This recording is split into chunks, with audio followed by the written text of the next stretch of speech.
गगनसदृशं मेघवर्णं शुभांगं श्रीलक्ष्मीकान्तं कमलनयनं योगिभिर्ध्यानगम्यं वन्दे विष्णुं भवभयहरं सर्वलोकैकनाथं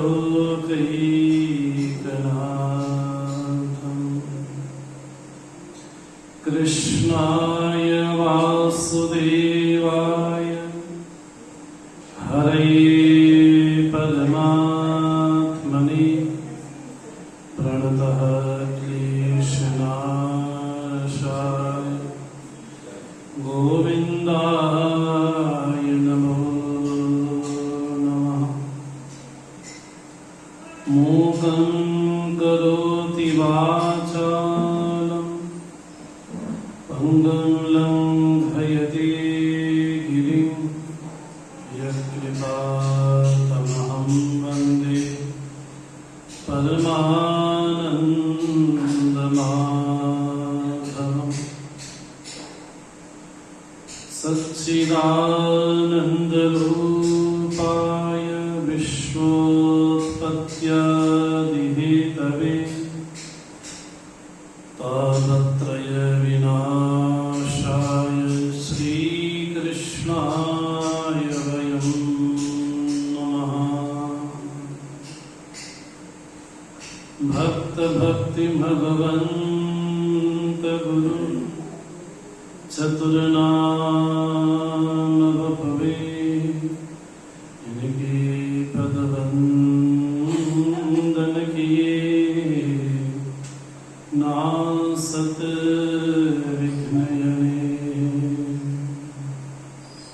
अतुलित बलधामं हेमशैलाधरेहं दनजवनकृशानं ज्ञानिनामग्रगण्यं सकलगुणनिधानं वानराणामधीशं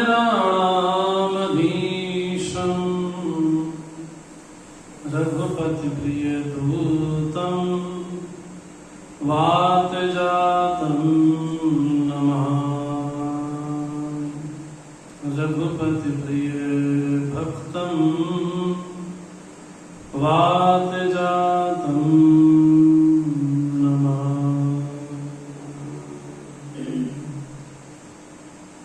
श्रीकृष्ण गोविंद हरे मुरारे हे नाथ नारायण वासुदेव। श्रीकृष्ण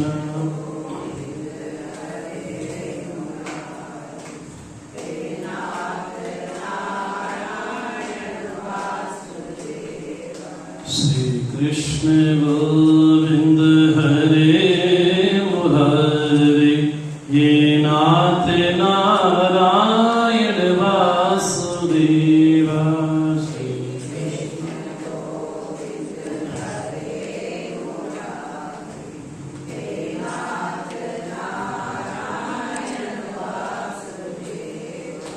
हे नाथ नारायण वासुदेव। हे नाथ नारायण वासुदेव। हे नाथ नारायण वासुदेव। हे नाथ नारायण वासुदेव। हे नाथ नारायण वासुदेव। हे नाथ नारायण वासुदेव।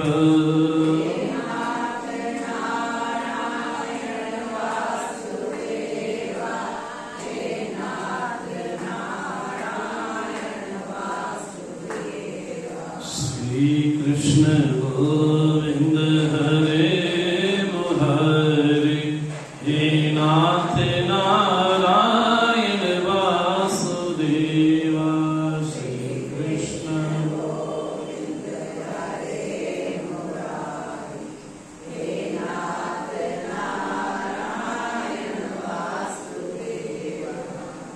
नाथ नारायण वासुदेव, हे नाथ हे नाथ नारायण वासुदेव, हे नाथ। श्री कृष्णचंद्र भगवान की, पवन सुत हनुमान जी महाराज की, उमापति महादेव की, बोलो भई सद संतन की जय।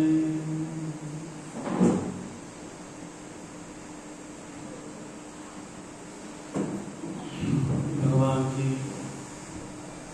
मंगलमय कृपा से आज विशेष अपरा एकादशी के पावन उपलक्ष्य पर भगवान श्री कृष्ण के मुखारविंद से गाई हुई भगवद गीता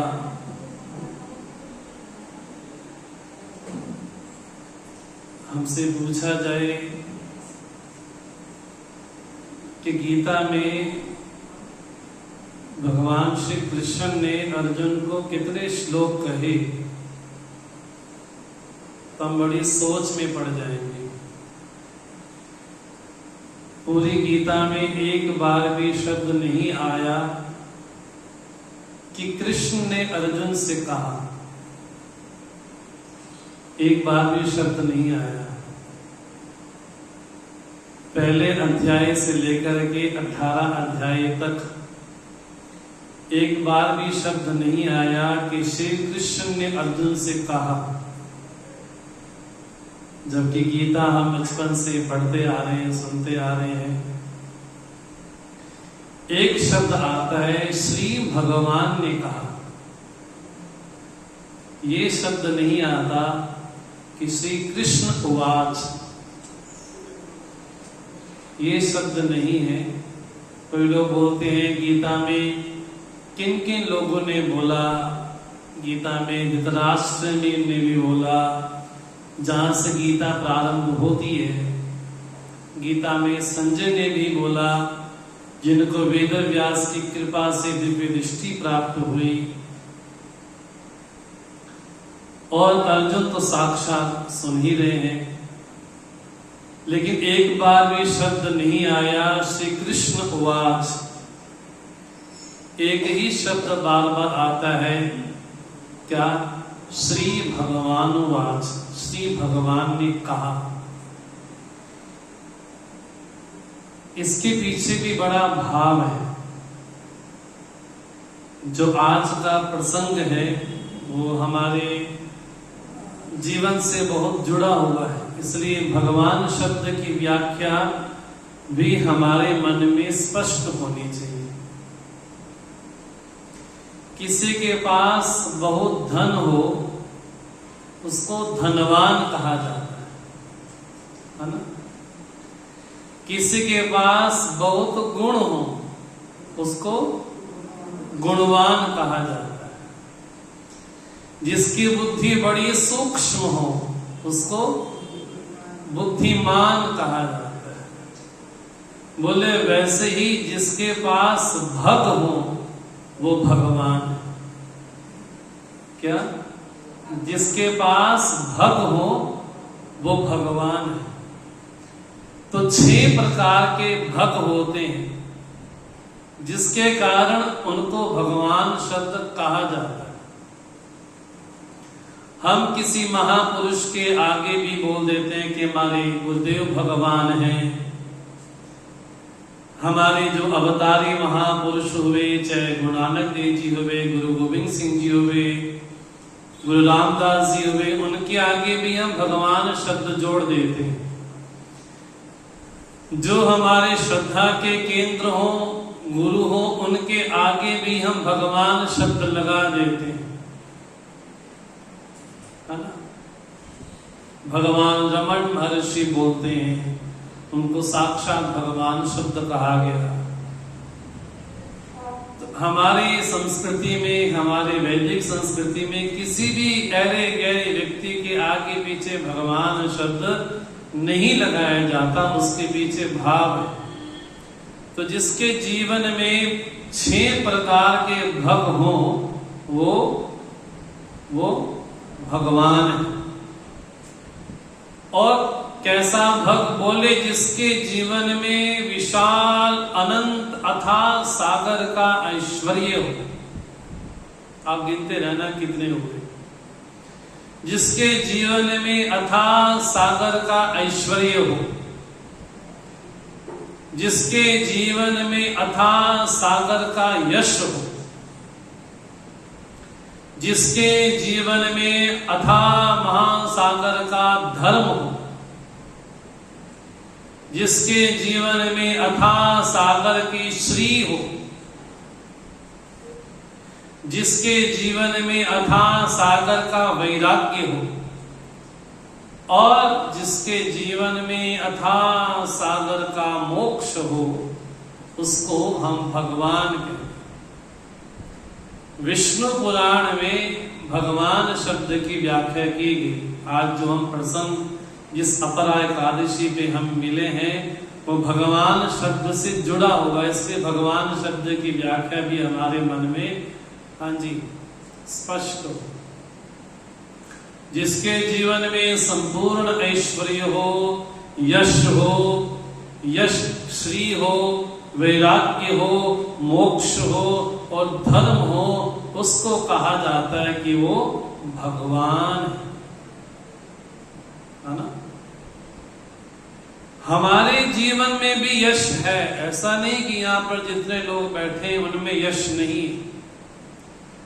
यहाँ पर जितने लोग बैठे हैं सबके जीवन में श्री भी है। यहाँ पर जितने लोग बैठे हैं सबके जीवन में धर्म भी है। अगर धर्म ना होता तो आप यहाँ पर थोड़ा बैठे होते, है तो सही। जितने यहाँ पर लोग बैठे हैं सबके जीवन में वैराग्य भी है। नित्य की तपती धूप में आप कैसे आते? हाँ जी। जितने यहाँ पर लोग बैठे हैं कोई ना कोई किसी न किसी चीज से छूटना चाहता है कि नहीं? जो बात सही है उस पे हाँ बोले ना। हाँ, कोई दुखों से छूटना चाहता है, कोई कष्टों से छूटना चाहता है। और आजकल के भाषा में कहा जाए तो कोई सास से छूटना चाहता है तो कोई बहू से छूटना चाहता है ना। बोले घर में इससे छूट जाए तो जीवन परम सुखी हो जाए, जीवन में इससे छूट जाए तो जीवन में इससे बड़ा कोई और आनंद नहीं है, कोई सुख नहीं है ना। अगर ये व्यक्ति हमारे जीवन से निकल जाए तो मैं बहुत सुखी हो जाऊंगा, ऐसा सोचते हैं ना। किसी से हमारा कोई द्वेष भाव हो तो हम सोचते हैं कि अगर ये व्यक्ति हमारे जीवन से निकल जाए तो हमारे जीवन में सुख शांति आ जाएगी। तो हमारे जीवन का सुख का कारण कौन हुआ? बोले वो व्यक्ति हो गया, है ना। तो जिसके जीवन में वैराग्य हो वो भगवान है। हमारे जीवन में भी वैराग्य है। वैराग्य ना होता तो आज तपती धूप में आप ना बैठे होते हैं। और हर व्यक्ति किसी न किसी चीज से छूटना चाहता है कि ये छूट जाए, ये छूट जाए। प्रभु बड़ा कष्टकारी है। शरीर में कोई रोग लग गया तो भगवान से प्रार्थना करते हैं कि भगवान हमारा कष्ट का निवारण कर दो। और तो दूर कहा जाए, संत शिरोमणि गोस्वामी तुलसीदास जी महाराज के शरीर में जब रोग लगा तब उन्होंने हनुमान बाहुक लिखा। और हनुमान बाहुक लिखते लिखते उनके शरीर का रोग भी दूर हो गया। हमारे जीवन में भी वैराग्य है, यश है, श्री है, धर्म है। ऐसा नहीं है कि है नहीं है, लेकिन भगवान में अथाह सागर है और हमारे जीवन में बूंद। बस इतना ही फर्क। हमारे जीवन में भी धर्म है लेकिन भगवान के जीवन में धर्म अथाह सागर के समान है। और हमारे जीवन में धर्म मानो कि एक समुद्र की बिंदु हो। हमारे जीवन में भी यश है। हमको भी लोग समाज में जब उठते हैं, बैठते हैं, समाज में जब चलते हैं, हमको राम राम करते हैं, हमको लोग जानते समझते हैं। हमारे जीवन में भी ऐश्वर्य है, लेकिन कितना है? बोले कम। कितना है?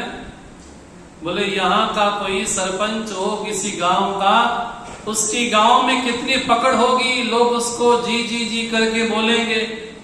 लेकिन वही सरपंच दिल्ली जैसे, बंबई जैसे शहर में चला जाए, उसको कौन जानता है? हाँ जी, कोई नहीं जानता। यहाँ पर बोले वो सरपंच साहब आ गए, उनके इसलिए ठंडा खुल जाएगा, कुर्सियां लग जाएंगी, पीठा आ जाएगा, बोतलें खुल जाएंगी, बोले सरपंच साहब आ गए। लेकिन बाहर दिल्ली जैसे, बेंगलोर जैसे नगर में जाएंगे तो ऐसे हजारों लाखों सरपंच घूमा करते, कोई नहीं जानता। तो हमारे जीवन में भी यश तो है, ऐसा नहीं कि लोग हमको नहीं जानते, लेकिन कितने? 5 लोग जानते होंगे, 20 लोग जानते होंगे, 100 लोग जानते होंगे। आज हमारे देश के प्रधानमंत्री कन्याकुमारी में बैठ करके अगर ध्यान करते हैं तो पूरा विश्व उनको कोट करता है कि भारत के प्रधानमंत्री बैठ करके ध्यान कर रहे हैं। इसका मतलब वो कोई सामान्य नहीं। उनका जो यश है, उनकी जो कीर्ति है, उनका जो वैभव है, बोले विस्तार वाला है।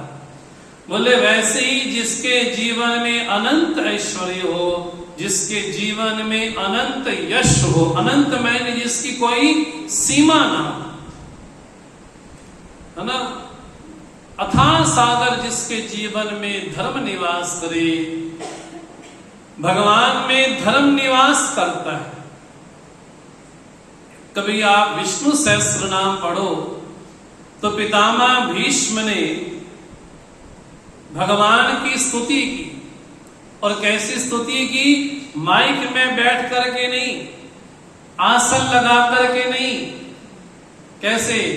बोले इस शरीर का एक एक अंग बाणों से छिदा हुआ है, पैर से लेकर के सिर पर्यंत ऐसा शरीर का कोई कोना नहीं है जहां पर बाण नहीं लगे हुए। आप कल्पना करो उस महापुरुष की क्या स्थिति होगी। केवल 1-2 मिनट, आधा 1 घंटा नहीं, लंबे समय तक एक ही शरशैया पर। हम तो डल्लब के गद्दे पे सोते हैं, एसी लगा करके सोते हैं, अगर लाइट चले जाए तो हमारी माला बंद हो जाती है। हाँ जी, अगर पंखा बंद हो जाए तो जहां माला अटकी थी वहीं अटकी रहती है। लेकिन उस महापुरुष की स्थिति देखिए कि शरीर का एक एक अंग बाणों से छिदा हुआ है, उसके बाद भी भगवान की स्तुति करते हैं, जिसको हम बोलते हैं विष्णु सहस्त्र नाम। विष्णु के सहस्त्र हजार नामों से जिनकी स्तुति की गई, तब उन नामों में से 2 नाम विष्णु जी के बोलते पितामह भीष्म। क्या? धर्मो धर्म विदुत्तमः। आप कौन है? बोले साक्षात आप धर्म स्वरूप है, और धर्म को जानने वालों में भी आप श्रेष्ठ हैं। हमसे पूछा जाए आपका क्या धर्म है, हम तो यही कह देंगे हम तो हिंदू हैं, हम तो मुस्लिम हैं, हम सिख हैं, ईसाई हैं। लेकिन धर्म शब्द क्या है? जो हमारे जीवन में चीजों को जोड़ करके रखे उसका नाम धर्म है। जो तोड़े वो अधर्म है। इसलिए भागवत महापुराण में दोनों की उत्पत्ति बताई गई। बोले धर्म परमात्मा के अग्रभाग से निकला और अधर्म भगवान की पीठ से निकला। इसलिए जब भी कोई पापाचरण करते हैं हम लोगों से छिप करके करते हैं। हाँ जी, जब भी कोई गलत काम करते हैं तो छिप करके करते हैं कि कोई देख ना ले, क्योंकि अधर्म की उत्पत्ति पीठ से हुई है। लेकिन कोई भी धार्मिक कार्य करते हैं तो लोगों को बतला करके। आपको पता है हमने मंदिर में कितना दान दिया, आपको पता है हमने क्या किया, हम लोगों को बता करके करते हैं, क्योंकि धर्म बतलाया जाता है, दिखाया जाता है, उसकी चर्चा भी होती है, लेकिन अधर्म पीठ से उत्पन्न हुआ है, इसलिए हर एक अधार्मिक कार्य छिप करके होता है, पब्लिक के लिए नहीं होता। और धर्म साक्षात भगवान का स्वरूप है। अगर यहां पर बैठे हैं तो मानो कि हम धर्म ही कर रहे हैं। धर्म मैंने अपने जीवन में जो हमने कर्म किए हैं, उन कर्मों से भगवान की पूजा करना ही वास्तव में धर्म है। ऐसे श्री भगवान अर्जुन से कहते हैं, हे अर्जुन, जो जिस भाव से मेरी शरण में आता है, मैं उसके भाव को स्वीकार कर लेता हूं। अगर कोई ये याचना करके आता है कि भगवान घर में बहुत दुख है, बहुत कष्ट है, उसका आप निवारण करो, तो भगवान क्या करते हैं, मेरे बस कीजिए, ज्यादा किसी और के पास जाओ ना। क्या बोलते हैं भगवान, ये यथा मां प्रपद्यन्ते ताम तथैव भजाम्यहम्। जो जिस भाव से मेरी शरण में आता है, अगर किसी को जीवन में शारीरिक बहुत कष्ट है, भगवान से पुकारता है, भगवान आप आए मेरे कष्टों का निवारण करें, तब भगवान गारंटी लेते हैं। क्या श्रीमद् भागवत महापुराण भगवान कहते हैं, भक्त पराधीनो हम, मैं तो भक्त के अधीन नहीं, मैं भक्त के पराधीन हूं। भगवान भक्त के पीछे पीछे चलते हैं कि कहीं भक्त की चरणों की जो रज है भगवान के माथे पे पड़ जाए। भगवान तो ऐसे भक्तों के पीछे दौड़ते हैं। आप कल्पना करो वो भक्त कितने सौभाग्यशाली होंगे जिनके पीछे भगवान हुए हैं। आप कल्पना करो, ऐसे हमारे देश में ऐसे अनेक भक्त हुए जिनके पीछे भगवान स्वयं दौड़ते। इसलिए भगवान बोलते हैं, जो जिस भाव से मेरी शरण में आता है, मैं उसके भाव को स्वीकार कर लेता हूं। इसलिए गुरबाणी में बड़ा सुंदर शब्द आता है, जो मांगे ठाकुर ते अपने सोई सोई देवे। हम अपने प्रभु से, ठाकुर से, अपने इष्ट से कुछ भी याचना करते हैं, हमारी मनोकामना भगवान स्वयं पूर्ण करते हैं। भगवान गीता में कहते हैं कि मेरे 4 प्रकार के भक्त हैं। एक भक्त है जो भगवान से धन चाहते हैं। एक भक्त है जिनके जीवन में कष्ट है, उन कष्टों का निवारण चाहते हैं। उनको बोलते हैं, वो कौन है? बोले एक तो अर्थार्थी है, एक अपने जीवन में कष्टों के कारण बड़े व्याकुल है, आर्त भक्त है। तीसरे वो भक्त हैं जो जानना चाहते हैं कि वास्तव में भगवान का स्वरूप क्या है, भगवान कौन है। भगवान के बारे में हम सुनते हैं, बचपन से सुनते आ रहे हैं। सृष्टि है तो सृष्टि कहां से आई, किसने बनाई? जिसके मन में ऐसा चिंतन चलता हो वो मुमुक्षु है। और अंतिम में जो ये जान लेता है, तुझ में मुझ में कछु भेद नहीं, मैं नर हूं और तुम नारायण हो, ऐसा जो समझ लेता है, बोले भगवान का परम भक्त हुआ। अब भगवान बोलते, जब मैं इतना सुगम हूं, भगवान से सुगम और कोई भी नहीं, लेकिन फिर भी माया महारानी के ऐसे हम थपेड़े में पड़ जाते हैं कि भगवान को तो भूल जाते हैं। जैसे कि कभी आप हरिद्वार ऋषिकेश के आश्रमों में जाओ, वहां पर अगर कोई भंडार संभालता है, उसको बोलते हैं वो कोठारी है। है ना। अब हम उससे जाकर के दाल मांगे, सब्जी मांगे, चीनी मांगे, वो दे देगा। लेकिन हम सीधा जाकर के कोठार की चाबी ही मांग लें तो क्या होगा? हाँ जी बोले, क्या होगा? बोले वस्तुएं मांगते हैं लेकिन वस्तु देने वाले व्यक्ति को नहीं मांगते। वैसे ही हम भगवान के द्वारा प्रदत्त अनेक प्रकार के जो मंत्री हैं, देवता इत्यादि गण हैं, उनसे तो मांगते हैं लेकिन भगवान से नहीं मांगते, भगवान को नहीं मांगते। जैसे किसी राज्य में बीजेपी की सरकार हो, किसी की सरकार हो, उनकी सरकार का कोई मंत्री यहाँ पर साइन करता है, उसकी साइन की बड़ी महिमा होती है, पावर होती है। लेकिन मानो उनकी सरकार चली जाए, अब उसके साइन वो कितना भी करता रहे, उस साइन का कोई मतलब नहीं रहता। भगवान बोलते हैं ये मनुष्य लोक की विशेषता है, क्या हम भगवान को नहीं मानते, भगवान के द्वारा बने हुए बनाए हुए जो देवता इत्यादि गण हैं, हम उनकी उपासना करते हैं। बोले क्यों?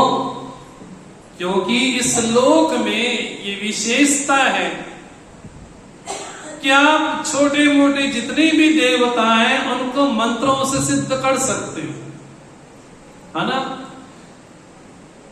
क्या भगवान बोलते हैं इस लोक में, मनुष्य लोक में ये विशेषता है क्या कि हम अपने कर्मों के द्वारा देवताओं को प्रसन्न कर सकते हैं और उस लोक में हमको सिद्धि भी प्राप्त हो जाती है। जितने भी देवी देवता गण हैं उनके पास जो भी देने का सामर्थ्य है वो सामर्थ्य भगवान से ही आया है। किससे आया है? भगवान से ही आया है। देवताओं में जो भी आशीर्वाद देने का सामर्थ्य है, हाँ जी, वो उनके बस का नहीं है, वो उनको भगवान से शक्ति प्राप्त हुई है इसलिए हमको वो देते। लेकिन हमको तो शॉर्टकट में चाहिए। परमात्मा भी कैसा चाहिए? शॉर्टकट में चाहिए। हम बचपन में महात्माओं से कहानी सुना करते थे, आपने भी सुनी होगी। बोले बंदरों का बहुत बड़ा झुंड था, वो बगीचे में जाते, फलों को तोड़ते, माली उनको पत्थर मारता, भगा देता, वो दोबारा आते, फल तोड़ते, माली पत्थर मार के भगा देता। अब बांदरों को लगा कि ये तो बड़ा हमारे साथ जुल्म हो रहा है। बोले क्या करें? बोले सभी वानर बैठ करके मीटिंग करते हैं। बोले क्या?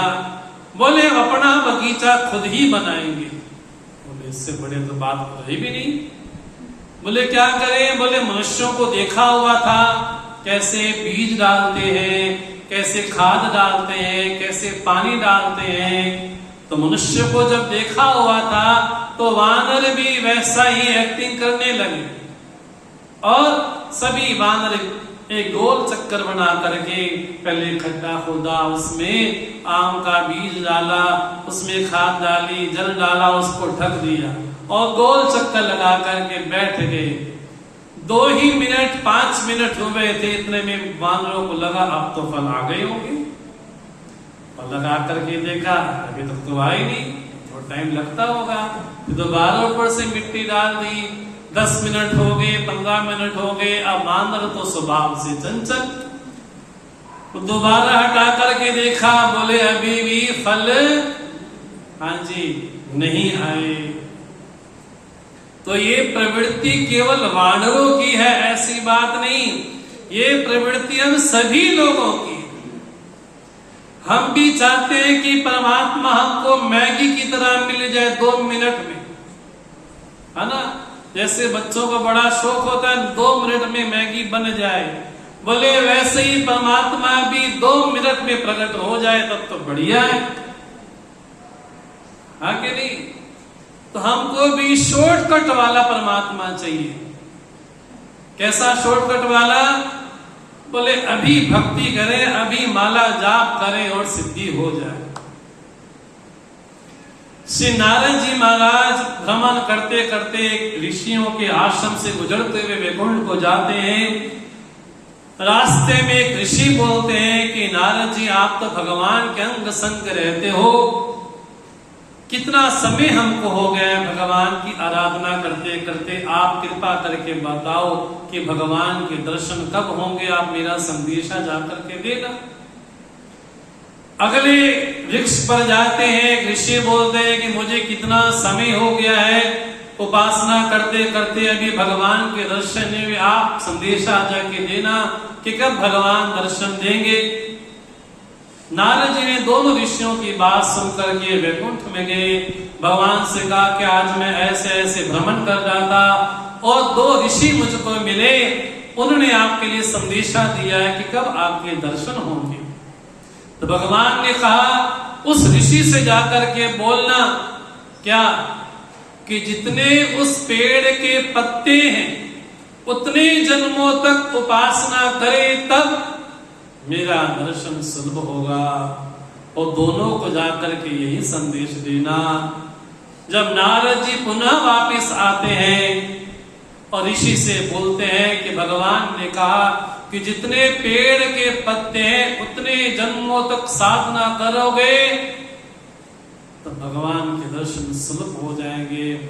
एक ऋषि तो सुन करके झूम उठा, बोले क्या बात है, भगवान ने मेरी सुनी तो सही।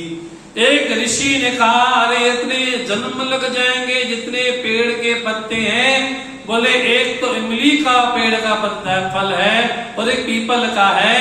बोले इतने जन्म जब लग जाएंगे न जाने कब होंगे तब होंगे। एक ऋषि सुनते झूम उठा, उसको विश्वास हुआ कि भगवान ने कहा है आएंगे। ये आश्वासन जरूर है कि जितने पेड़ के पत्ते हैं उतने जन्मों तक साधना करोगे, हाँ जी, तो विश्वास तो हो गया कि भगवान अवश्य आएंगे। दूसरा ऋषि सोचता है हम आप लोगों की तरह क्या इतने जन्मों की खपाई करनी है, इससे बढ़िया किसी देवता को सिद्ध कर ले, कम से कम स्वर्ग लोक तो मिल जाएगा।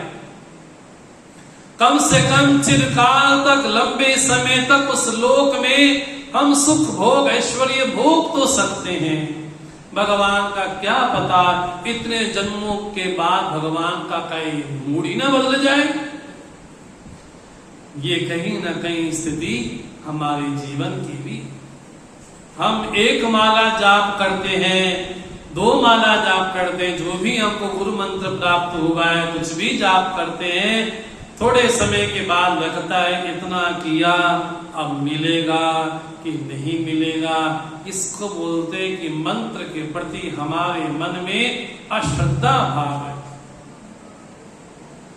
श्रीमद् भागवत महापुराण के मंगला प्रारंभ के जो महात्म्य है उसमें गोकर्ण ने जब धुंधुकारी को भागवत सुनाई तो भागवत सुनने के बाद विशेष विमान आया और धुंधुकारी को लेने के लिए आया।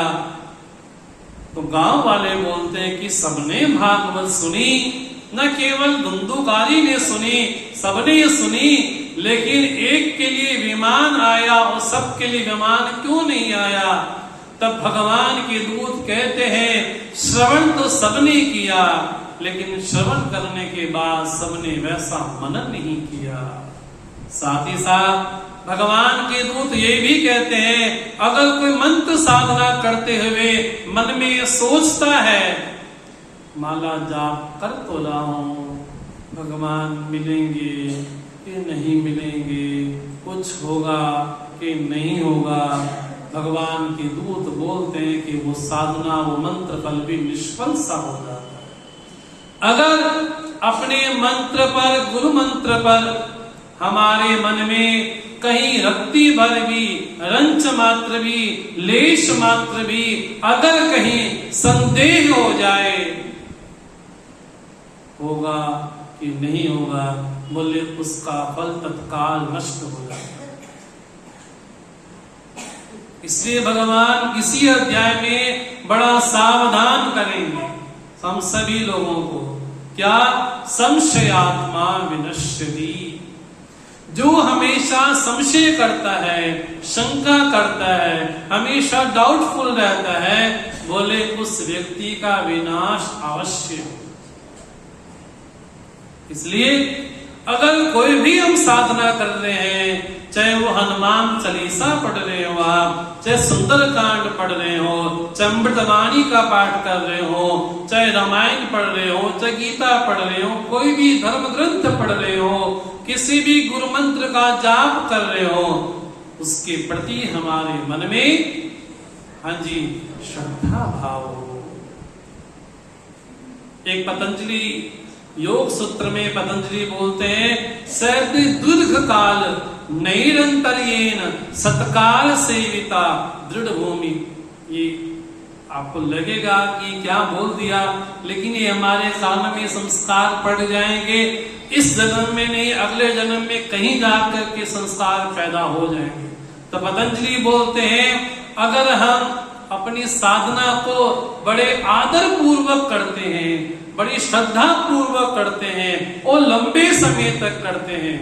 हम लोग तो क्या है, एक दिन किया, मौसम खराब हो गया, नींद लेट खुल गई, हाँ जी भोजन छूटे ना छूटे, लेकिन भजन तो छूट गया।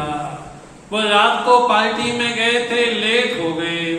अच्छा, सुबह जो नियम था, नियम तो गया, लेकिन नाश्ता बिल्कुल टाइम से, ब्रेकफास्ट लंच डिनर बिल्कुल टाइम से। थोड़े समय के लिए साधना होती है, लेकिन उसमें भी हमारा मन में पक्का हाँ जी विश्वास नहीं हो पाता। इसलिए सप्तम अध्याय में, अष्टम अध्याय में भगवान बोलेंगे, नाशनवासम संवत्सरम वा, बोले 6 महीने के लिए साधना कर दी, भगवान को भी एक्सपेरिमेंट में लगा दिया कि भगवान फल देंगे तो ठीक, नहीं तो कहीं और। बोले इसको बोलते बिन पैंदी का लोटा। हमारे जीवन की भी कहीं न कहीं ये व्याख्या ही है। थोड़े समय के लिए साधना होती है, फिर जब भगवान हमारी परीक्षा लेना शुरू करते हैं, इतने में क्या होता है, बोले साधना से पीछे हो। कई लोग बोलते हैं कि जब ध्यान करते हैं, बैठते हैं, तो ऐसे खराब खराब विचार हमारे मन में आते हैं जिसकी कल्पना नहीं की जा सकती। उसी समय क्यों आते ये समझ नहीं आती। चलते फिरते लोगों से बातें करते वो ख्याल नहीं आते, लेकिन जैसे ही साधना में बैठते हैं, जैसे ध्यान में, सुमिरन में, पाठ में बैठते हैं, उसी समय वही ख्याल आते हैं। बोले क्यों? बोले हमारे जो जीवन की, मन की, वासना की जो गंदगी है, वो धीरे धीरे बाहर निकलने की और आती है। हमको लगता है इतने खराब खराब विचार आ रहे हैं, इससे अच्छा भजन हाँ जी ना ही करें। एक सज्जन एक महात्मा के पास गए। सज्जन ने कहा कि भगवान आपका बड़ा नाम सुना है, आप जगत प्रसिद्ध हो, बड़ी आपकी ख्याति है, आप में सिद्धियां हैं, कुछ ऐसा मंत्र दे दो जिससे मेरा ध्यान लग जाए। उन महात्मा जी ने मंत्र दिया, लेकिन साथ में ये भी कहा, अगर एकाग्रता से नहीं करोगे इसका कोई विशेष फल नहीं मिलेगा। तो काफी लंबे समय के बाद गुरु शिष्य आपस में मिलते हैं। गुरु ने पूछा, हाँ भाई भजन तुम्हारा कैसे चल रहा है? बोले महाराज वो तो उसी समय छूट गया था। बोले क्या? उस समय तुम बड़े आई थी कि हमको यही चाहिए, ऐसा मंत्र दे दो, वो दे दो, अब क्या हो गया? तुमने मंत्र जाप क्यों छोड़ दिया? बोले महाराज आपने कहा था अगर एकाग्रता के बिना भजन करोगे तो इसका कोई फल नहीं होगा। तो मैंने अपने जीवन में मुझे एकाग्रता नहीं मिल रही थी, इसलिए मैंने भजन को ही छोड़ दिया। ये व्याख्या और किसी की नहीं है, ये व्याख्या हमारी खुद की, हमारी स्वयं की है। इसलिए भगवान बोलते हैं कि हजारों लाखों लोग दिन भर में पैदा हो रहे हैं और दिन भर में मर भी रहे हैं।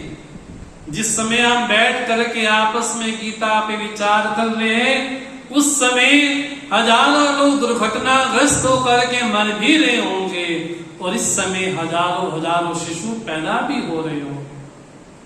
क्यों? बोले क्या हो रहा है? बोले दुरात्मा जितनी भी होती हैं उनको रहने के लिए गर्भ तो मिल जाता है, लेकिन जो पुण्यात्मा होती हैं उनको वैसा गर्भ मिलने में बड़ी कठिनाई होती है। शायद इस बात को कितना आप गंभीरता से लोगे पता नहीं। उन पुण्यात्माओं को गर्भ ढूंढने में बड़ी दिक्कत हो जाती है, किस गर्भ में जाए ताकि हमारी साधना निरंतर चलती रहे। समाज में भगवान बोलते हैं क्षिप्रम ही मानुषे लोके, इस मनुष्य लोक की विशेषता ये है कि आप किसी भी मंत्र का, किसी भी देवता इत्यादि का कुछ भी मंत्र साधना विशेष कर लो, आपको सिद्धि मिल जाती है। सिद्धि मैंने क्या? बोले एक महात्मा के पास, रामकृष्ण परमहंस जी के पास एक साधक आए। बोले क्या महाराज आपको पता है मेरे पास एक सिद्धि है। बोले क्या? बोले मैं पानी के ऊपर चल लेता हूं, ये मेरी सिद्धि है और मुझे इस साधना को करने में 25 साल लग गए। परमहंस जी ने कहा अरे मूढ़, जो चीज 25 पैसे में हो सकती थी तुमने जीवन के 25 साल खपा दी उसमें। नौका पार करने का किराया केवल 25 पैसे है और तुमने उस नदी को पार करने के लिए 25 साल लगा दिए।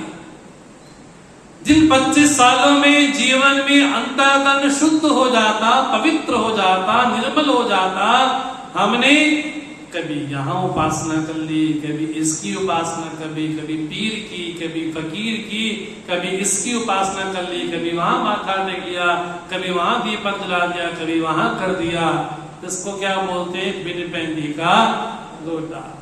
भगवान बोलते हैं लेकिन मनुष्य लोक की विशेषता ये है कि यहाँ पर सिद्धि जल्दी से मिल जाती है। सिद्धि मैंने जैसे चावल बनाते हैं ना, तो क्या करते हैं, चावल पक गए कि नहीं पक गए, एक दाना उसमें से उठाते हैं। अगर वो पक गया तो समझना अब चावल नहीं रहे, अब वो भात बन गया, है ना। हम पूरे चावल के एक एक दाने को नहीं गिनते, केवल एक ही दाना उठाते हैं और पक गया तो समझ गए कि सारा हाँ जी चावल पक गया, भात बन गया। बोले इसको बोलते हैं साधना में व्यक्ति सिद्ध हो गया। अब भगवान एक नया विषय उठाते हैं जो कि हमारे जीवन से जुड़ा हुआ है। यहाँ पर जितने लोग बैठे हैं सबके जीवन में 3 गुणों का विशेष प्रभाव है। हाँ, कौन से? सत्व गुण। कौन से? 3 गुण होते हैं ना, सत्वगुण, रजोगुण और तमोगुण। सत्वगुण मैंने बड़ा मोटा मोटा समझे तो कि मेरा भक्ति करने का मन करे, मेरा ध्यान करने का मन करे, मेरा सत्कर्म करने का मन करे, तो समझना कि अभी सत्वगुण चल रहा है। और रजोगुण बोले व्यक्ति बड़ा चंचल प्रवृत्ति का हो, स्थिर ना बैठ पाता हो, तो समझना चाहिए कि अभी रजोगुण चल रहा है। तमोगुण जहां ज्ञान के प्रति कोई दूर दूर तक जिज्ञासा नहीं है, अंधकार में जीवन जिसको कहें, उसको बोलते हैं वो तमोगुण है। तो किसी ने पूछा भगवान जब आप इतने सुलभ हैं तो सबको क्यों नहीं मिल जाते? भगवान बोलते हैं लोग मुझसे चाहते हैं लेकिन मुझे नहीं चाहते, इसलिए सबके लिए सुलभ होने के बाद भी मैं कठिन सा लगता हूं। तो क्या कारण है भगवान, क्या कारण है? तब भगवान बोलते हैं इस संसार में 4 प्रकार के वर्ण होते हैं, है ना। ये गीता के 4थे अध्याय का 13वां नंबर श्लोक है, 30 नंबर। आपको पढ़े तो अच्छा है। इस श्लोक को समाज में किस तरह से बोला जाता है मनगढ़ंत होकर के, ये भी सजगता की बात है। गीता के 4थे अध्याय का 13वां नंबर श्लोक, 13 नानक जी कहते हैं ना 13 वो 13। चातुर्वर्ण्यं मया सृष्टं गुणकर्म विभागशः तस्य कर्तारमपि मां विद्य कर्तारमव्ययम्। चातुर्वर्ण्यं मया सृष्टं गुणकर्म विभागशः तस्य कर्तारमपि मां विद्य कर्तारमव्ययम्। चातुर्वर्ण्यं मया सृष्टं गुणकर्म विभागशः तस्य कर्तारमपि मां विद्य कर्तारमव्ययम्। 4 प्रकार के वर्ण होते हैं, जिसको बोलते हैं ब्राह्मण, क्षत्रिय, वैश्य और शूद्र।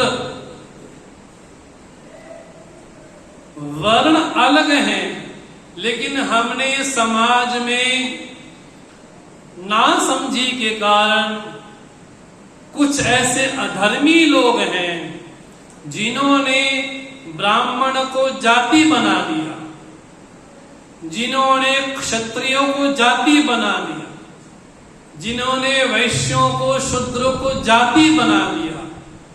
किसी भी धर्म ग्रंथ में जाति शब्द नहीं है।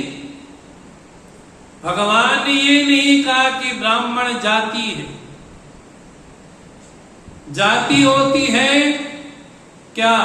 बोले ये मनुष्य जाति है, ये पशु जाति है, ये पक्षी जाति है, ये कैटेगरी है।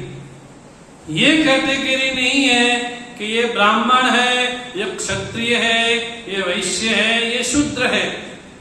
समाज ने उसको जाति बना दिया और जाति बनाने के कारण बोले शूद्र बोले निकृष्ट हो गया, ब्राह्मण श्रेष्ठ हो गया। लेना ये मनमाने ढंग की व्याख्या है। भगवान ने जाति शब्द नहीं कहा, इसलिए इस विषय को बार बार बोला जाता है। बोले SC हैं, ST हैं, OBC हैं। भगवान ने तो केवल शूद्र शब्द भी कहां बोला, केवल वर्ण बोला। और आज समाज में कितने प्रकार की कैटेगरी हो गई SC, ST, OBC को लेकर के। बोले पिछड़ा वर्ग है, अति पिछड़ा वर्ग है, अति अति पिछड़ा वर्ग है। बोले किसने बनाया? ये समाज ने बनाया। इस चीज भगवान ने कदापि नहीं बनाया।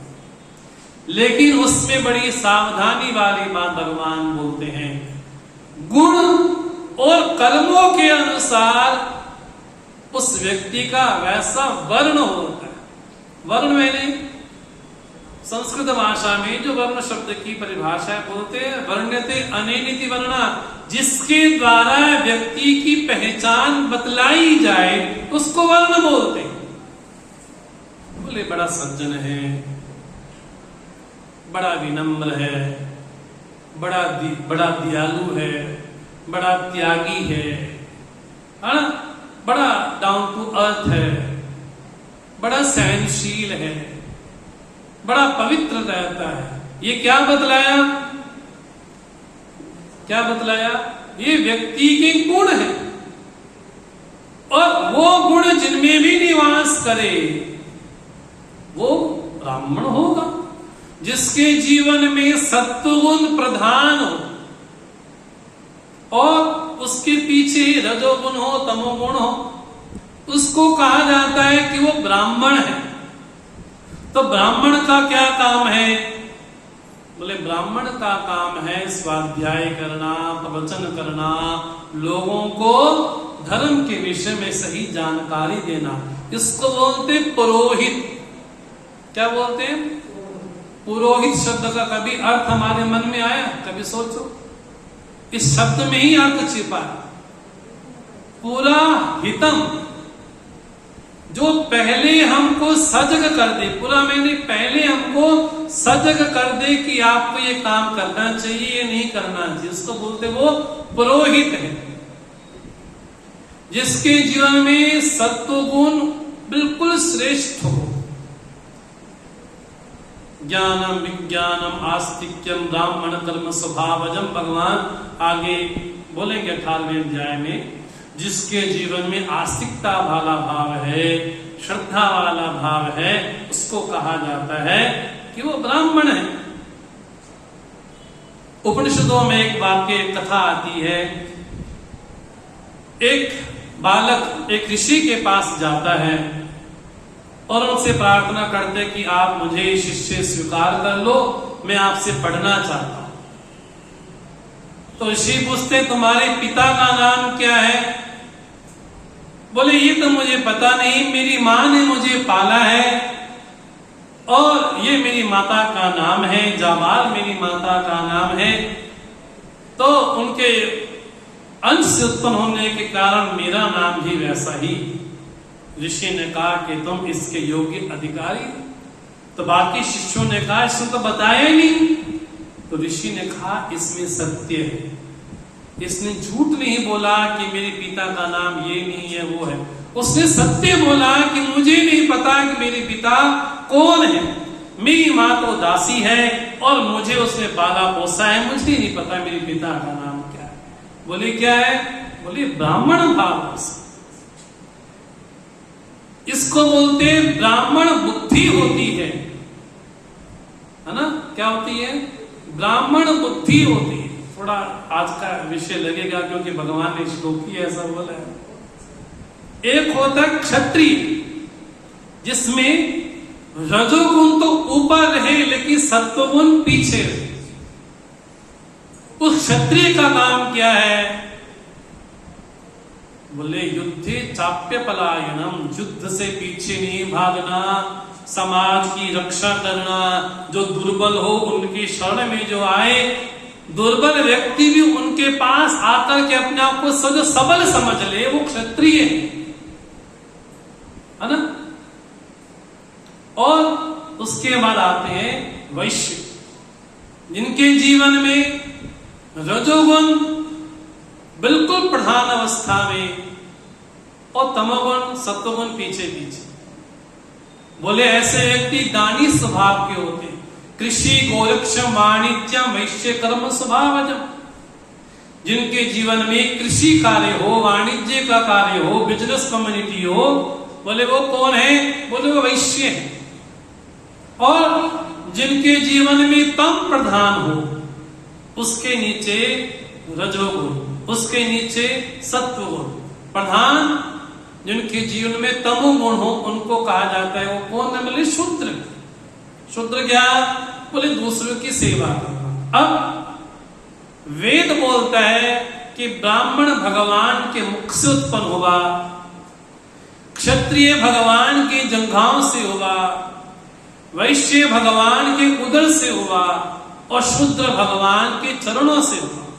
अब भगवान है कौन? अभी बात समझने वाली बात, क्योंकि थोड़ा विषय ऐसा है। वेद बोलता है कि परमात्मा की जो नाभि है वो अंतरिक्ष है। क्या है?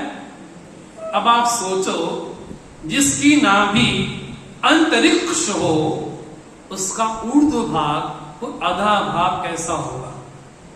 मतलब सारा जगत जिसका शरीर हो उस शरीर में ब्राह्मण मुख से, क्षत्रिय कंधों से, वैश्य उदर से और शुद्ध चरणों से हो तो कौन छोटा कौन बड़ा?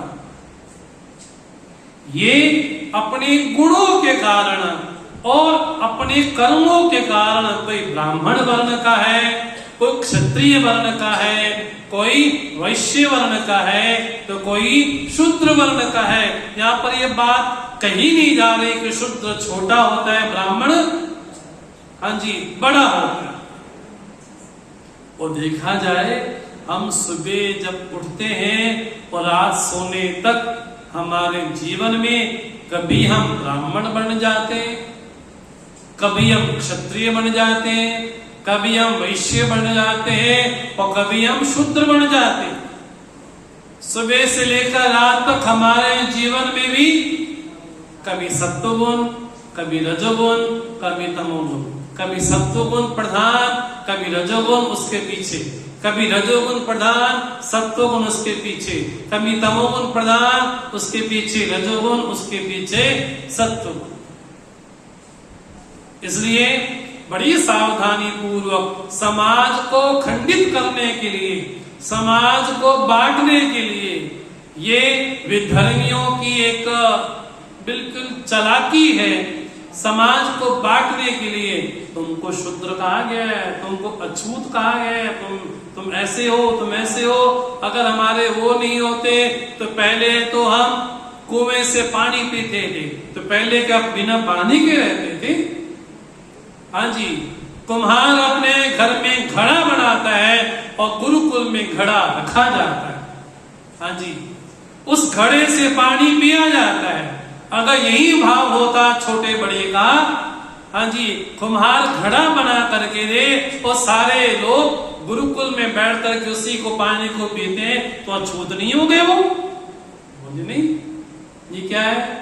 हमने इसकी व्याख्या समाज में अलग कर दी। जो विधर्मी लोग हैं समाज को बांटने के लिए कि तुमको शूद्र कहा गया, लेकिन ये नहीं बोलते शूद्र का मतलब क्या होता है। भगवान बोलते हैं 4 प्रकार के वर्ण हैं और वो वर्ण भी कैसे हैं मैंने बनाए, लेकिन उसके पीछे कारण क्या है? हर व्यक्ति के जीवन में गुण भी है और कर्म भी हैं। अपने अपने कर्मों के अनुसार, अपने अपने गुणों के अनुसार कोई ब्राह्मण वर्ण में है, कोई क्षत्रिय वर्ण में है, कोई वैश्य वर्ण में है, तो कोई शूद्र वर्ण में है। और देखा जाए ब्राह्मण वाले संस्कार, क्षत्रिय वाले संस्कार, वैश्य वाले संस्कार और शूद्र वाले संस्कार। अब आप बताइए, एक हॉस्पिटल में 100 बेड लगे हों तो उनको क्या बोलते हैं? ये सारे के सारे कौन है? बोले पेशेंट हैं, रोगी हैं। सभी ब्राह्मण भी, क्षत्रिय भी, वैश्य भी और शूद्र भी ब्राह्मण वाले संस्कार हैं, उन संस्कारों को खत्म किया जाए। बोले मेरे पास चोटी है, मेरे पास जनेऊ है, मैं तिलक लगाता हूं, मैं धोती पहनता हूं, तो मैं ब्राह्मण हूं। हाँ, तब होंगे जब वैसा मेरा गुण होगा, जब वैसा मेरा कर्म होगा। इसलिए भगवान क्या बोलते हैं? उनका कर्ता भी मैं हूं और उनका अकर्ता भी मैं हूं। भगवान क्या कर्ता भी आप और अकर्ता भी आप। भगवान आप टेढ़े तो हो, बोलते भी टेढ़े हो, खड़े भी टेढ़े ही हो। या तो ये बोलो कि आप उनके कर्ता हो, या तो ये बोलो कि आप अकर्ता हो। मैं नहीं करने वाला हूं, मैं करने वाला हूं। अरे क्या बोले भगवान? भगवान कृष्ण जब खड़े होते हैं उनकी एक टांग टेढ़ी है कि नहीं, तो खड़े भी टेढ़े और बोले भी टेढ़े। भगवान सीधा सीधा बोलो कि आप हो कि नहीं हो। भगवान बोलते अकर्ता होने के बाद भी करता हूं। अरे भगवान, अकर्ता होने के बाद भी करता हूं। मैं कौन हूं? भगवान अर्जुन बोलते हैं भगवान इतनी बड़ी सृष्टि है, आप कल्पना करो भगवान, पूरे विश्व की जनसंख्या 800 करोड़ के आसपास होगी, लेकिन पूरी सृष्टि में किसी भी का थंब, किसी का अंगूठा एक जैसा नहीं मिलता। आगे नहीं, किसी का भी अंगूठे का निशान एक दूसरे से नहीं मिलता। लोग बोलते हैं भगवान नहीं है, भगवान नहीं है। अगर नहीं होते 800 करोड़ की जनसंख्या पूरे विश्व की, हर एक व्यक्ति का फिंगरप्रिंट अलग अलग है। आप बताओ कि कोई है सृष्टि में कि नहीं है? एक ही पेड़ के लाखों पत्ते होंगे, लेकिन लाखों पत्ते आपस में मिलते नहीं। 800 करोड़ की जनसंख्या में बोले हर व्यक्ति का स्वभाव, हर व्यक्ति के कर्म, हर व्यक्ति के स्वभाव, हाँ जी, आपस में मिलता नहीं। एक ही मां की कोख से 2 पुत्र हुए, एक बिल्कुल भक्त, एक बिल्कुल नास्तिक। अरे कैसे हो गया? जन्म तो एक ही मां से लिया नहीं। गुण कर्म विभागशः, उनके जैसे गुण होंगे और जैसे कर्म होंगे, उसका जीवन भी वैसा ही होगा। जितने लोग यहाँ पर बैठे हैं, सबका स्वभाव आपस में नहीं मिलता। हाँ जी, सबके संस्कार आपस में नहीं मिलते। एक ही घर के 5 मेंबर हैं, 5 मेंबर का स्वभाव, 5 लोगों के संस्कार, 5 लोगों के कर्म, हाँ जी, वो 5 तो नहीं मिलते, हजारों लाखों की तो बात ही क्या है। आप कल्पना करो, अगर सृष्टि है तो सृष्टि बनाने वाला भी कोई होना चाहिए। अगर हमको कर्म फल मिल रहे हैं, इसका मतलब है कि कोई कर्म फल दाता भी, हाँ जी, होना चाहिए। अगर कर्म को माने लेकिन कर्म फल दाता को ना माने तो बड़ी बेईमानी हो जाए। जीव को तो माने लेकिन जगदीश्वर को ना माने तो क्या होगा? बोले बड़े बेईमान लोग हो। खुद को जीव तो मानते हो लेकिन जगदीश्वर को नहीं मानते हो। इसलिए सब लोगों को अपने जीवन में कर्म फल प्राप्त होता है। इसलिए गोस्वामी जी को बोलना पड़ा, कर्म प्रधान विश्व करी राखा, जो जस करही, हाँ जी, सो तस फल चाखा।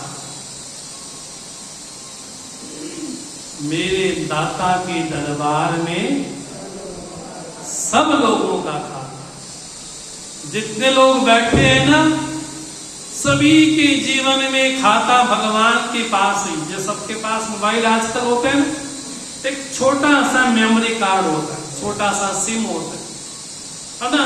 उस छोटे से मेमोरी कार्ड में कितनी हजारों चीजें सेव कर लेते हो आप, छोटे से मेमोरी कार्ड।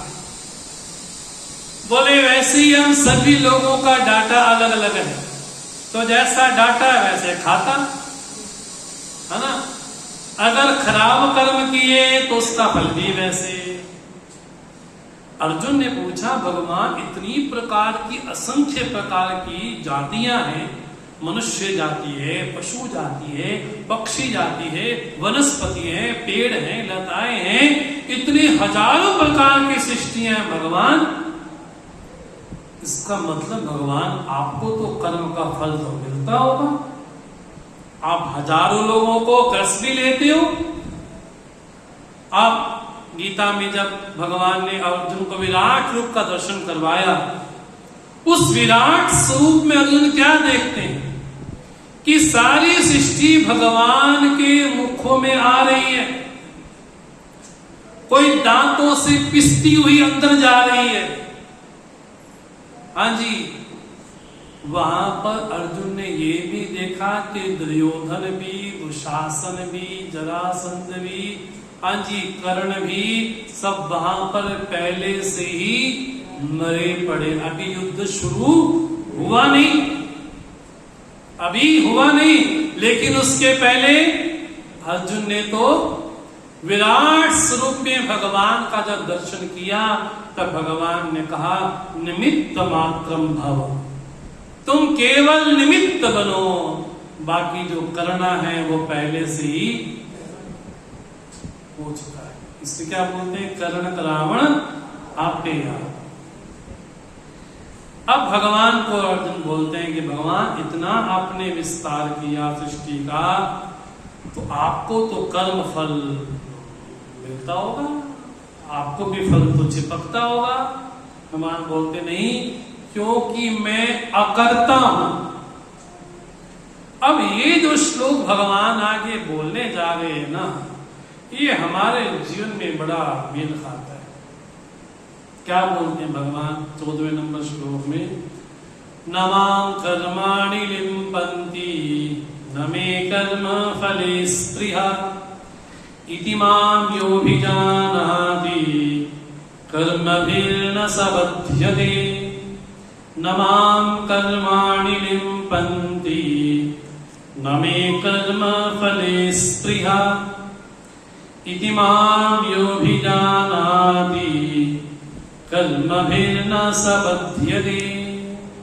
न मां कर्माणि लिम्पन्ति, कर्म नहीं, मैं कोई भी कर्म, क्या बोल, कर्माणि सारे प्रकार के कर्म मुझे, हाँ जी, चिपकते नहीं। जैसे हम लोग हैं, मैंने कर्म किया है, इसका फल भी मुझे ही मिलना चाहिए और किसी को नहीं मिलना चाहिए। सारा क्रेडिट किसको मिले, मुझे मिले। आपको पता है मैंने आयोजन करवाया था, अच्छी बात है, मैंने गरीब लोगों को ऐसा ऐसा दान दिया, अच्छी बात। आपको पता है मैं आगे भी देने वाला हूं, ऐसा ऐसा करने वाला हूं। बोले ये क्या है, बोले हम कर्मों से जुड़ जाते हैं और यहां तक कि कर्म के फल से भी जुड़ जाते हैं। क्या बोलते हैं भगवान, मुझे कर्म लिप्त नहीं करते। और हम सभी लोगों को बोले मैंने कर्म किया है तो फल भी मुझे ही मिलना चाहिए, मेरे कर्म का क्रेडिट कोई किसी को नहीं मिलना चाहिए। इतना बड़ा आयोजन हुआ, भागवत सप्ताह हुआ, हाँ जी, भागवत सप्ताह हुआ तो हजारों हजारों लोग आए, उनका सबका कार्यभार मैंने खुद संभाला। ये क्या है, ये कर्म के प्रति प्रिय है, हम कर्म से चिपक जाते। भगवान बोलते हैं मेरी विशेषता ये है कि जितने भी प्रकार के कर्म हो, भगवान जब विराट रूप दिखाते हैं, भगवान बोलते हैं कालोस्मि लोक क्षयकृत प्रवृत्ता, मैं लोक को खाने के लिए तैयार हूं, काल हूं साक्षात। मतलब अगर भगवान खा ले, अगर भगवान काल है तो भगवान को भी कर्मों का फल मिलना चाहिए। बोले नहीं, बोले ये नियम नहीं होता कि आप भगवान है, परम मनुष्य है, आपको चल जाएगा हमें नहीं चलेगा। बोले ऐसा नहीं होता, जो उन पे नियम लागू है वो हमारे पे भी लागू है। बोले आप भगवान है तो छूट जाएंगे, हम मनुष्य बन जाएंगे। बोले ना, कर्म सिद्धांत कैसा है, बोले जो मेरे पे लागू है वो तुम्हारे पे भी लागू है। भगवान बोलते हैं मैं अकर्ता होते हुए सारे कर्म करता हूं, इसलिए अगर कोई मुझे ऐसा जान लेता है वो व्यक्ति कभी कर्म से नहीं बंधता। भगवान आपको जानने के बाद हम कर्म से नहीं बंधेंगे, ये श्लोक बड़ा सा लगता है अजीब सा। भगवान क्या बोलते हैं, अगर मुझे जान लोगे ना, मुझे मतलब बड़े आपके लिए कठिन हो जाएगा। मुझे मतलब हम भगवान को क्या मानते हैं। भगवान बोलते हैं जो मुझे जानता है, हम तो ये मानते हैं कि भगवान तो वैकुंठ में रहता है, हम तो ये मानते हैं कि वो साकेत में रहता है, हाँ जी, हम तो ये मानते हैं कि ब्रह्मलोक में रहता है, यहां तो नहीं रहता। कहां रहता है? बोले वहां रहता है। हमने भगवान को भी क्या बना दिया? एक देशवासी। जैसे हम गोहानावासी, वैसे वैकुंठवासी, वैसे साकेतवासी। हम भगवान को क्या मानते हैं? बोले किसी लोक में रहता है। जैसे मुस्लिम लोग बोलते हैं क्या, हमारा अल्लाह ताला 7वें आसमान पे रहता है, मतलब यहां नहीं रहता। कहां रहता है? बोले वहां रहता है। भगवान क्या बोल रहे हैं? जो मुझे जानता है इस रूप में, मुझे मतलब हम तो मानते हैं तो कृष्ण कन्हैया है, बांसुरी वाला है, बड़ा छलिया है, बड़ा कपटी है, हम तो ये मानते हैं। हम तो ये मानते हैं कि गोकुल वाला है, हम तो ये मानते हैं कि मथुरा वाला है, हम तो मानते हैं क्या द्वारिका वाला है। ये नहीं मानते कि सारे जगत में वही है। हमने जैसे अपने आप को मान लिया कि मैं इस देश में रहता हूं, ये मेरा परिवार, हमने भगवान को भी हाँ जी वैसा ही बना दिया। जैसे हम इस छोटे से दायरे में हैं, भगवान को भी छोटे से दायरे में बना दिया। कहां रहता है? बोले वहां रहता है, उस आसमान पे। बोले उस आसमान पे नहीं, वहां भी रहता है और यहां भी रहता है, बाहर भी है और भीतर भी है, वहां भी है और यहां भी है, एशिया में भी है, यूरोप में भी है, हरियाणा में भी है और हाँ जी गोहाना में भी है कि नहीं? ऐसा नहीं कि वहां रहता है। कहां? बोले हर जगह वो रहता है। इस रूप में अगर भगवान को हम जानते, इस रूप में, ऐसा नहीं कि किसी लोक में रहता होगा ना। कैसा? बोले मेरे अंग संग रहता है। क्या? भले बुरे की पीर पछाड़। वो कहां रहता है? वो रहता है हुक्म अंदर सब। अगर नियम है तो नियम बनाने वाला भी कोई होना चाहिए। अगर शासन दिखाई पड़ रहा है तो कोई शासक भी होना चाहिए। अगर हम भगवान के अंश हैं, अंशी भी होना चाहिए। हाँ है कि नहीं? अगर हम अंश हैं, अंश को तो स्वीकार करें, लेकिन अंशी को स्वीकार ना करें तो क्या होगा?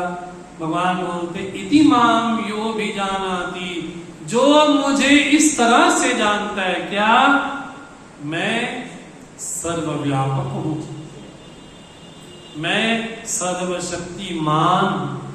देखो विश्व का शक्तिशाली व्यक्ति कोई भी क्यों ना हो, अगर कोई अमेरिका का प्रेसिडेंट कोई बिल क्लिंटन हो, ओबामा हो या कोई भी हो, बोले पूरे विश्व का शक्तिशाली व्यक्ति भी क्यों ना हो ना, उसके दरवाजे के बाहर भी उसको बोलने वाले लोग खड़े होते हैं, जिंदाबाद मुर्दाबाद। बोले शक्तिमान व्यक्ति को भी उसकी शक्ति को स्वीकार करना पड़ता है।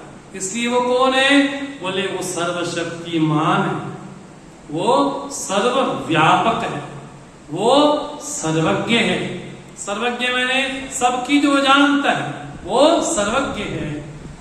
हमने किस भावना से दान दिया, बगल वाली आंटी ने किस भावना से दान दिया, दोनों ने 1100 दिए, लेकिन दोनों की भावनाओं में अंतर है। तो जैसी भावना वैसा फल। अब मुझे तो नहीं पता कि उन्होंने किस भावना से दिया, ना उनको पता किस भावना से दिया, लेकिन जिसको समर्पित किया है वो तो सर्वज्ञ है, वो तो सबको जानते हैं। इसलिए क्या बोलते हैं? वो सर्वज्ञ भी है, सर्वशक्तिमान भी है। अमृतवाणी में क्या पढ़ते हैं? सर्वशक्तिमते परमात्मने श्री रामाय नमः। सर्वशक्तिमान वो कौन है? बोले सारी शक्तियां हमको जो प्राप्त हुई है सृष्टि में, तो सबसे बड़ा सर्वशक्तिमान कौन हुआ? बोले मेरे आराध्य हुए। उनको आप राम कहो, उनको आप कृष्ण कहो, उनको गोविंद कहो, उनको वामन कहो। हाँ जी, नाम में जैसी आपकी भावना, जैसी श्रद्धा हो, लेकिन स्वरूप तो एक ही है। बोले यहाँ वाले हनुमान जी और उस मंदिर वाले हनुमान जी, बोले ना उस मंदिर वाले और ये वाले दोनों एक ही है। हमने मान लिया कि ये उस मंदिर वाले हैं, ये उस मंदिर वाले। भगवान क्या बोलते हैं? इति माम यो भी जानाति, जो मुझे इस रूप में जानता है, क्या मैं सर्वशक्तिमान, सर्वव्यापक हूँ, सर्वज्ञ हूँ। इस रूप में अगर कोई जानता है कि मैं अकर्ता हूँ, अकर्ता होने के बाद ही कर्म करता हूँ, वो कभी लिप्त नहीं होता। इसलिए अर्जुन तुम्हारे लिए कहा जाता है, तुमसे पहले कितने बड़े महर्षि हो चुके हैं, मुमुक्षु हो चुके हैं, उन लोगों ने जैसा जैसा आचरण किया तुमको भी वैसा करना चाहिए। और एक बात बड़ी सावधानी वाली बात अर्जुन, क्या कर्म क्या है, अकर्म क्या है, ये बड़ी समझने वाली बात है। भगवान गीता के 16वें श्लोक में बोलते हैं, 4थे अध्याय के, किम कर्मेति कवयोप्यत्र मोहिता तत्ते कर्म प्रवक्ष्यामि यज्ञात्वा मोक्ष से अशुभात्। 3 तरह के कर्म, एक है कर्म, एक है अकर्म, एक है विकर्म। भगवान बोलते हैं कवयोपि, बड़े बुद्धिमान कवि लोग भी कर्म के विषय में बड़े डगमगा जाते हैं। बोले इसको तो राजा होना चाहिए था, गली गली भीख मांग रहे हैं, और बोले वो उस गद्दी के लायक भी नहीं है, उसको दुनिया भर के भेंट पूजा चढ़ रही है। बोले ये क्या है? बोले कर्मण की गति बड़ी न्यारी। भगवान बोलते हैं कवयोप्यत्र मोहिता, कवि लोग भी मोहित हो जाते हैं कि कर्म किसको बोलते हैं और अकर्म किसको बोलते हैं। इसलिए मैं तुमको बतलाऊंगा कि वास्तव में जिससे व्यक्ति मुक्त हो जाता है। अब आपसे पूछा जाए कर्म मैंने क्या, बोले ऐसे करना, ऐसे करना, ऐसे करना, ये तो शरीर की चेष्टा है।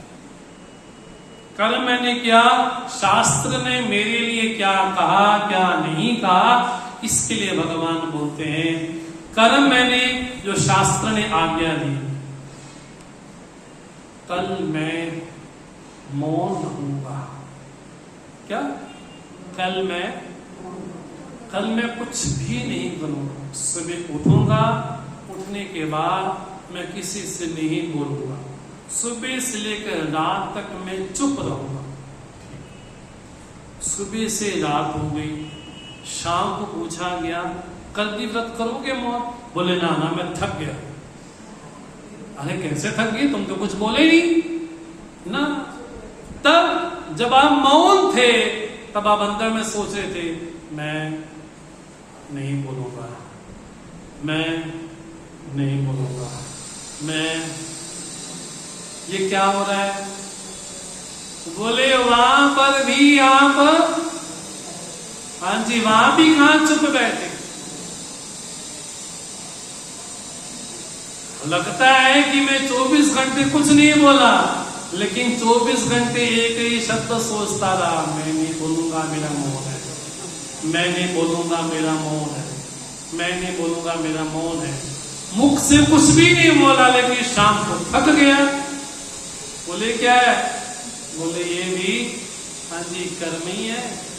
इसलिए समझने वाली बात है कर्म किसको कहा जाए, अकर्म किसको कहा जाए, विकर्म किसको कहा जाए। जिसके बारे में शास्त्र आज्ञा नहीं देता उसको कहा जाता है कि वो विकर्म है ना, प्रसिद्ध कर्म है। इसकी चर्चा अगले सत्र में करेंगे। भगवान का थोड़ा स्मरण करें। मैं तो जपूं सदा तेरा नाम, दयालु दया करो। मैं तो जपूं सदा तेरा नाम, दयालु दया करो। मैं तो जपूं सदा तेरा नाम, दयालु कृपा करो। साधु संत की संगति देना, साधु संत की नाम अपने की रंगत देना, नाम अपने की मुझे दासी बना लो मेरे राम, दयालु कृपा करो। मैं तो जपूं सदा तेरा नाम, दयालु भजन कीर्तन गाऊं मैं तेरा, भजन कीर्तन नित उठ ध्यान लगाऊं मैं तेरा, नित उठ ध्यान लगाऊं। कृष्ण कृष्ण मेरे श्याम, दयालु दया करो। कृष्ण कृष्ण मेरे श्याम, मैं तो जपूं सदा तेरा नाम, दयालु दया करो। मैं तो जपूं सदा तेरा नाम, मन में बस गई मूरत तेरी, मन में बस गई मूरत तेरी। जित देखो उत सूरत तेरी, जित देखो उत सूरत तेरी। शरण में ले लो श्याम, दयालु दया करो। मोई शरण में ले लो श्याम, दयालु दया करो। मैं तो जपूं सदा तेरा नाम, दयालु दया करो। मैं तो जपूं सदा तेरा नाम, दयालु दया करो। मेरे मन में ज्योति जगा दो, मेरे मन में ज्योति जगा दो। मुझको अपना रूप दिखा दो, मुझको अपना रूप दिखा दो। ओ पहुंचा दो निज धाम, दयालु दया करो। पहुंचा दो निज धाम, मैं तो जपूं सदा तेरा नाम, दयालु दया करो। मैं तो जपूं सदा तेरा नाम, दयालु दया करो। दयालु दया करो, कृपालु कृपा करो। दयालु दया करो, कृपालु कृपा करो। मैं तो जपूं सदा तेरा नाम, दयालु दया करो। मैं तो जपूं सदा तेरा नाम, दयालु जपूं सदा तेरा नाम, दयालु दया करो। श्री कृष्णचंद्र भगवान की, श्री पवन सुत हनुमान जी महाराज, उमापति महादेव, बोलो भाई सब संतन की। ओम सर्वे भवन्तु सुखिनः, सर्वे सन्तु निरामयाः, सर्वे भद्राणि पश्यन्तु, मा कश्चित् दुःखभाग् भवेत्। असतो मा सद्गमय, तमसो मा ज्योतिर्गमय, मृत्युर्मामृतं गमय। धर्म की जय हो, अधर्म का विनाश हो, प्राणियों में सद्भावना हो, विश्व का कल्याण हो। गौ माता की, गीता माता की, गायत्री माता की, गीता ज्ञान अमर है। ओम पूर्णमदा पूर्णमिदं पूर्णात् पूर्णमुदच्यते, पूर्णस्य पूर्णमादाय पूर्णमेवा